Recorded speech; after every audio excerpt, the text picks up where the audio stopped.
सुधांशु जी बताइए जरा कि पहले इसी पर आ जाते हैं कि भाई एनजीटी की रिपोर्ट का हवाला अभय जी दे रहे हैं और वो तस्वीरें सामने है जहां सीएम आदित्यनाथ योगी उसी गंगा जल का आचमन कर रहे हैं, तो दोनों चीजें तो सच नहीं हो सकती, या तो अशुद्ध है या अशुद्धि है। एक कहावत होती है हम लोग तरफ, आधी रात को खांसी आवे सही शाम से मुंह फैलावे, यानी खांसी आनी है रात में तो मुंह फैलाने की शुरुआत हो जाती। मगर भावना देखिए कितनी विद्रूपता की भावनाएं इन लोगों के मन में भरी हुई हैं। और जो यथार्थ है वो बताता हूं, कुंभ मेले के बारे में अभय जी नाना प्रकार की बातें बता रहे हैं, यानी ये समझाने का प्रयास कर रहे हैं कि वहां जाना और स्नान करना ठीक नहीं है। वो डेटा के साथ बात कर रहे हैं। नहीं, मैं इसीलिए मैं कह रहा हूं कि जिसकी वो बात कह रहे हैं, और आज का जमाना तो सोशल मीडिया का जमाना, गंदगी होती तो उन्होंने छिड़काए दिया होता ना सोशल मीडिया के ऊपर। प्रियंका गांधी जी वाराणसी से प्रयागराज स्टीमर से गई थी, कुछ साल पहले की बात है।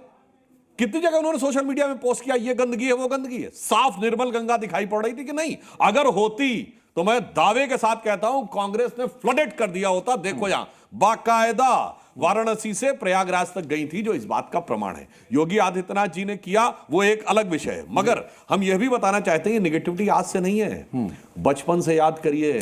फिल्मों में दिखाया जाता है कुंभ के मेले में दो भाई बिछड़ गए थे, यानी हमेशा से इकोसिस्टम ये दिमाग में रखता है कुंभ मेला एक ऐसी चीज है इसमें बिछड़ने का डर रहता है, खतरा है, जाने में गड़बड़ रहता है। और आप देखिए, मैं इसलिए भी बोल रहा हूं, हमें बचपन की जो याद है अर्लीस्ट कुंभ मेला 1989, 2013 हुआ, 2001, 1989, अब 77 वाले की तो अपने को याद नहीं है जी। उसी समय मेरे मन में बात आया था, उस समय यूपी रोडवेज और ट्रेन में एक्स्ट्रा टिकट लगने लगता था। वो क्या है? मेला टैक्स। तभी मुझे ध्यान आया, मेला टैक्स और हज सब्सिडी, मेला टैक्स और हज सब्सिडी, ये उस समय एक बालक के रूप में मेरे मन में बात आई। और सोचिए वो सरकारें करने वाली आज ये बताने का प्रयास कर रही हैं, और दुबे जी कैसे बोले मुहूर्त बताने लगे। अरे ये वो लोग हैं, जब 2004 में डॉक्टर जोशी ने एस्ट्रोलॉजी को इंक्लूड किया था, सब कोर्ट गए थे कि जो ज्योतिष है ये अंधविश्वास है, और आज मुहूर्त मर्मज्ञ होकर, जैसे लगता है मुहूर्त चिंतामणि इन्होंने ही लिखी हो, ये बताने के लिए आ जाते हैं। और मैं भाटी जी को बताना चाहता हूं, इन्होंने कैसी बात कही कि साहब उन्होंने मेट्रो के लिए किया था, वैसे जिस प्रकार की भीड़ आएगी वो मेट्रो से काम होने वाला नहीं है, फ्रैंकली स्पीकिंग, आपको ये पता होना चाहिए। रेलवे स्पेशल कोचेस और मगर वो नहीं हो पाया। 2017 में सरकार बदल गई, मगर हुजूर हज हाउस बन गया गाजियाबाद में। 6 सितंबर 2016 को हज हाउस का उद्घाटन हो गया। क्या सरकार फटाफट काम करती है, मगर वहां पे क्या बताएं नहीं बन पाई। और 12-13 की मैं बात बताऊं, सीएजी की रिपोर्ट है जो 13 के कुंभ मेले के ऊपर, जिसमें अनेक आपत्तियां सरकार कांग्रेस की थी जी। इन्होंने करवाया था, भगदड़ मची थी, 40-45 लोगों की जान गई थी, प्रयाग स्टेशन के ऊपर भगदड़ मची थी, जिसपे कह रहे हैं। और मैं लोगों को बताऊं, उस समय पिछले समय में महाकुंभ में कौन था मेला समिति का अध्यक्ष? आजम खान। ये देखिए, मगर प्रोफेसर राम गोपाल क्यों नहीं हो सकते थे? मेरे ख्याल से सभा में सबसे पढ़े लिखे व्यक्ति हैं। चलिए शिवपाल जी क्यों नहीं हो सकते थे? इवन मैं कहना चाहता हूं, आजम खान आयोग समिति के सदस्य होते हैं, इससे बेहतर एग्जांपल और क्या होगा? मैं इसी में एक और बात कह रहा हूं भाई, अखिलेश जी मुख्यमंत्री थे, सिंबॉलिक ढंग से मुलायम सिंह जी बन सकते थे जी, माता प्रसाद पांडे क्यों नहीं बन सकते थे? हाँ, वो तो आजम खान को बनाना था। ये दर्शाता है कि कोई ऐसा मौका नहीं छोड़ते जहां पर कि हिंदू धर्म और सनातन धर्म की परंपराओं पे सुई चुभ होने का मौका दे। ठीक है सर, छोटा सा कमेंट राजकुमार जी आपसे, उसके बाद मैं चलूंगा जो बात हो रही है घर वापसी को लेकर भी। कम से कम पवित्र विषयों पर और पवित्र आयोजनों पर और पवित्र कामों पर चर्चा करते समय हमें अपने मन के कलुष और मैल और नफरत जो है एक किनारे रखनी चाहिए, और हमें थोड़ी दो बड़प्पन का परिचय देना चाहिए। सुधांशु जी इसमें भी हिंदू मुसलमान ले आए ढूंढ के, हज हाउस बन गया और मेट्रो नहीं चली, इस दोनों को कोई संबंध है? तो घर में जब सत्यनारायण की कथा होती है, सत्यनारायण की कथा में घर का मालिक कराता है फलाना, आप उदाहरण गलत दे रहे हैं। सुन तो रहिए सर, आप उदाहरण गलत दे रहे हैं। मेरी पूरी बात हो सर, पड़ोसियों को जाके बताया जाता है कि फलाना तारीख को घर पर सत्यनारायण की कथा है, तो आप लोग आना जरूर। लेकिन सर प्रशासनिक संवैधानिक पद किसके पास है प्रदेश का? ये आयोजन सरकारी नहीं है। जो आप कह रहे पड़ोसियों को बताया जाता वो पड़ोसी नहीं है, वो खुद घर के सदस्य हैं। मैं इसी में करना चाहता। चलिए, आपने सत्यनारायण की कथा कराई, आपने कराई, सुधांशु जी ने कराई। सत्यनारायण की कथा में हमने पूजा को पूरी विधि विधान से आत्मसात किया। उसके बाद क्या होता है? उसके बाद त्यागी जी या सुधांशु जी कहेंगे चरणामृत ले लो, मतलब भगवान के चरणों का अमृत।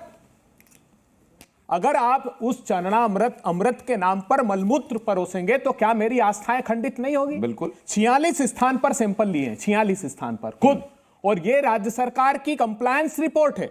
उस 46 स्थान में से 17 स्थानों पर 2500 एमपीएन कोलीफॉर्म निकला, फीकल कोलीफॉर्म। आप जानते हैं क्या कहा? और ये बात कुछ भी मैं नहीं कह रहा हूं जी। एनजीटी ने कहा वाराणसी के लिए, चलिए प्रधानमंत्री जी सांसद हैं वहां के, क्या कहा वहां के लिए? वहां के डीएम को बुलाया ऑनलाइन जब सुनवाई चल रही थी, उन्होंने कहा कि डीएम साहब लिख दीजिए गंगा के किनारे कि ना ये स्नान करने लायक है ना पीने के लायक है, नहीं तो पद छोड़ दीजिए आप ये।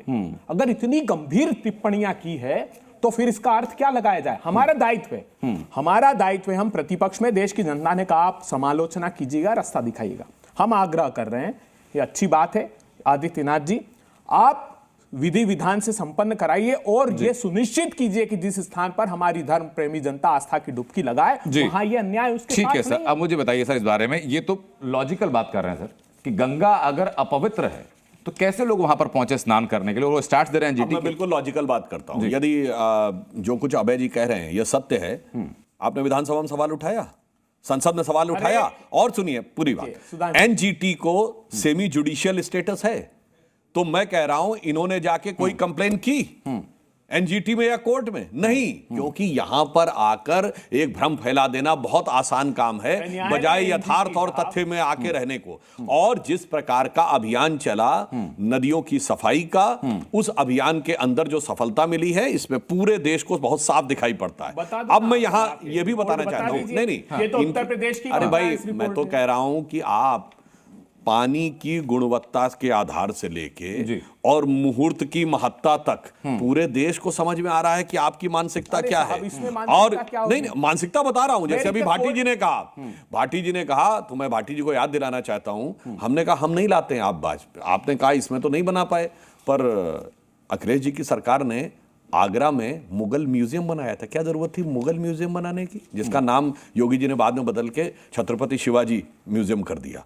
मानसिकता आप लाते हैं बीच में, आजम खान को आप अध्यक्ष बनाते हैं कुंभ मेले का, मुगल म्यूजियम आप बनवाते हैं, और बनाने में आपत्ति क्या है आपको? वो भारत के नागरिक इस बात की है कि अगर मंत्री नहीं थे सरकार में, बता रहा हूं जो बढ़िया प्रबंध कर सकता था उसे हमने बनाया। बता रहा हूं क्या आजम खान आपके हिसाब से इकलौते चेहरे थे जो मैं बता रहा हूं प्रबंधन कर सकते थे। धर्म और जाति देखते, बता रहा हूं क्यों आपत्ति है। बहुत साफ आपत्ति इसलिए है कि जिस व्यक्ति पे यह आरोप है कि 1990 में उसने कहा कि भारत माता डायन है, उस व्यक्ति के अध्यक्षता में होना बहुत आपत्तिजनक। दूसरी बात आजम था जी नहीं, अब सुनिए दूसरी बात मैं कहना देखिए, ये आप गलत कोट करते हैं। नहीं गलत, मैंने कहा 1990 में बिल्कुल आरोप है, उन्होंने कहा था भारत माता, अब झूठ नहीं बोल रहा हूं, ये बिल्कुल ये नहीं कहा था भारत में डायन है। आज क्या उन्होंने सवाल पूछा था कि क्या भारत में डायन है, और आगे क्या बोला था जो हमको खा जाना चाहती है। अब मैं बताना चाहता हूं, अब मैं सुनिए, अब मैं एक मिनट भारत माता सबकी है, एक मिनट चलिए, अभी बात खत्म हो जाएगी। आप आजम खान से कहलवा दीजिए कि वो कुंभ में आस्था रखते हैं। कह ही नहीं सकते क्योंकि उनकी धार्मिक मान्यता उन्हें रोकती है। बहुत साफ बात है, वो एक बार कहला दे कि वो आस्था रखते हैं। अच्छा सुनिए, संदेह नहीं, आप देश के नागरिकों पर संदेह करते हैं। आजम खान की श्रद्धा है कुंभ में। अच्छा सुनिए, आजम खान गए थे स्नान करने? नहीं गए। जब 2001 में हुआ तब राजनाथ, बीच में आप बोल रहे हैं सर, देखिए कुंभ में स्नान तो मैंने भी नहीं किया आज तक। नहीं मैं ये नहीं कह रहा हूं। अब सुनिए भाई, जो मैं पूरी बात बोल रहा हूं, ये सबको सौभाग्य, अरे सबको नहीं। 2001 में हुआ था तब हमारी सरकार थी, राजनाथ सिंह जी मुख्यमंत्री थे, मेला समिति के अध्यक्ष लालजी टंडन थे, गए थे ना? बोलिए आजम खान गए ना? जिसकी आस्था नहीं है, जो वहां स्नान नहीं करना चाहता, उसी को बनाना। मैंने सवाल पूछा, क्यों प्रोफेसर राम गोपाल नहीं, क्यों शिवपाल जी नहीं, क्यों मुलायम सिंह जी नहीं, क्यों माता प्रसाद पांडे नहीं, कोई भी जो आपके बड़े बड़े नेता हैं उनको नहीं बनाना। अब आपको एक लाइन और बता दूं सर, एक प्लीज अपने कांवड़ में आपकी आस्था है? अपने टर्न है या नहीं? इतने जवाब मैं कांवड़ आयोजन समिति का अध्यक्ष नहीं हूं भाई। आपकी कांवड़ आयोजन समिति का अध्यक्ष नहीं हूं, मैं ये नहीं कह रहे। हाँ बिल्कुल नहीं है, मैं कह रहा हूं ना, कांवड़ आयोजन समिति के अध्यक्ष नहीं है भाई, मगर हम कांवड़ को गरियाते नहीं है। उसकी आस्था नहीं। लाठीचार्ज करा उत्तर प्रदेश से लेकर उत्तराखंड तक कांवड़ियों पर, क्या बात कर रहे हैं? अरे भाई क्या फूल बरसाएंगे सर, उस पर भी आपत्ति आ जाती है। आजम खान की आस्था होना। अब मैं एक मिनट, अभय दुबे की आस्था को खंडित होने से सुधार, मैं अभी आस्था में सामने आ रहा है, वहां पर आस्था की डुबकी लगाऊंगा, आचमन करूंगा। मेरी बात सुनिए आप, अरे सर आप लोग बोल चुके, मेरा टर्न था बोलने का। प्रथम यद पीबती ऋग्वेद प्रीणाति, क्या कहा है आचमन के लिए? प्रथम यद पीबती ऋग्वेद प्रीणाति, द्वितीय तेन यजुर्वेद प्रीणाति। मतलब एक एक आचमन के साथ एक एक वेद को हम आत्मसात करते हैं। तो मेरी उस आस्था को खंडित होने की अगर मैं शिकायत करता हूं तो वो कहते हैं आजम खान को सिर्फ अपनी आस्था के ऊपर मैं बता रहा हूं, इनकी आयोजन पर शिकायत है, और यथार्थ दोनों बताता हूं। पर शिकायत है। जब राम मंदिर का न्योता दिया गया, ये नहीं आते कोई बात नहीं थी, इन्होंने लिख के दिया कि हम नहीं आएंगे। कोई ऐसा करता है? शंकराचार्यों ने भी कहा, चारों एक एक करके आ जाएंगे, एक एक करके आ जाएंगे। अब आपको बता रहा हूं, कोई आप कहते हैं कि मेरे बेटी की शादी, आप आइए। अरे आइए आइए, नहीं आइए नहीं आइए। अगर आप लिख के देते हैं कि मैं नहीं आऊंगा, इसका मतलब आप सरासर अपमान करते हैं। तो वहां पर तो इनको 10 प्रकार की चीजें चाहिए। और मैं पूछना चाहता हूं, बाबर की कब्र पे इनकी 3 पीढ़ियों ने जाके सजदा किया है। किसने इन्वाइट किया था वहां? 1959 में जवाहरलाल नेहरू, 68 में इंदिरा गांधी और 2005 में मनमोहन सिंह के साथ राहुल गांधी। और किस भाव से किया है जो नटवर सिंह, जो इनके विदेश मंत्री रहे, उन्होंने अपनी किताब one life is not enough में लिखा है 68 में जब इंदिरा गांधी बाबर की कब्र पे सजदा कर रही थी, मैं उनसे चंद फीट की दूरी पे खड़ा था। और बाबर की कब्र पे सम्मान देना अपने आप में एक बहुत बड़ी बात है। और इंदिरा जी के साथ और भी बड़ी बात थी, मुझे ऐसा लगा कि जैसे कि सदियां सिमट कर लम्हों में आ गई, ये आपके विदेश मंत्री ने बोला है। इसलिए मैं कहना चाहता हूं, दिल में क्या है आप उनको फुल टॉस बॉल दे रहे हैं, और बोल दूं, आप उनको फुल टॉस बॉल दे रहे हैं सर, वो बाउंड्री पार मारने को तैयार हैं। देखिए, आपने बाबर की बात की, वो जिन्ना की कब्र की बात पर आ गए। जिन्ना की कब्र पर चादर चढ़ाने वाले, मीनारे पाकिस्तान पर जाने वाले। मीनारे पाकिस्तान क्या थी? जहां पर भारत के बंटवारे का पहला प्रस्ताव फजलुल हक ने पढ़ा, जिसके साथ श्यामा प्रसाद मुखर्जी ने बंगाल में सरकार बनाई। वो हमको पाठ पढ़ा है। हम कह रहे हैं कि हम कोई शमशान कब्रिस्तान हिंदू मुसलमान की बात नहीं कर रहे हैं। मैं सनातनी हूं, मैं खानदानी रूप से, मेरा परिवार मंदिर में पुजारी है।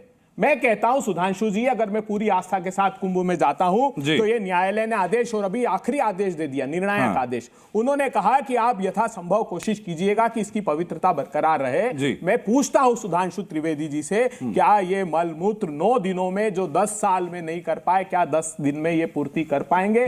कि सिर्फ वही नैरेटिव की मां गंगा ने बुलाया है, आस्था के लिए, वोट के लिए, हिंदू सनातन धर्म की आस्था पर पीठ पे पांव रखकर। इस बात का जवाब मैं सर सुधांशु जी से लूंगा, लेकिन एक और मुद्दा है जो लगातार कुंभ के सारे उठाया जा रहा है सर। एक बात करेक्ट कर दूं, अभय जी, आप बहुत विद्वान व्यक्ति हैं, आपसे ये अगर गलती हुई मैं करेक्ट कर दूं।